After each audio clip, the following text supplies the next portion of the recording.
ఇక్కడ మళ్ళీ మంచి ప్రైస్లో మనం ఎలాగా ట్రెండీగా కావాలనుకుంటామో అలా ప్రతి ఐటెం వీళ్ళ దగ్గర ఉంటుంది. నేను యాక్చువల్గా ఏం చూస్తున్నాను అంటే చిన్నపిల్లలకు గజ్జెలు అంటే ఇష్టం కదా, సో అందుకే అన్నీ వింటున్నాను సౌండ్ ఏది బాగా వస్తుందని.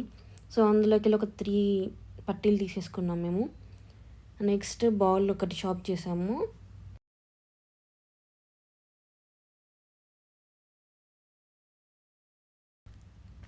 నెక్స్ట్ ఇక్కడ కనిపిస్తున్న ఈ డెకరేటివ్ ఐటమ్ ఇది మొత్తం సిల్వర్, అది మాత్రం చాలా అట్రాక్టివ్ ఉంది.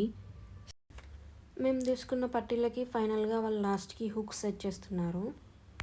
మోస్ట్లీ సిల్వర్ షాప్లో వీడియోస్ ఫొటోస్ అలౌ చేయరు, వీళ్ళైతే చేశారు. ఓన్లీ వీడియో కాల్స్ అని చెప్తారు, బట్ వీళ్ళు అలౌ చేశారు. ఇక్కడ వర్క్ చేసే వాళ్ళు ప్రతి ఒక్కరు మంచిగా రిసీవ్ చేసుకున్నారు, అది చాలా మంచిగా అనిపించింది. అండ్ ఇక్కడ కనిపించిన డెకరేటివ్ ఐటమ్ కూడా చాలా బాగుంది. అండ్ ఇవన్నీ రిటర్న్ గిఫ్ట్స్ ఇవ్వడానికి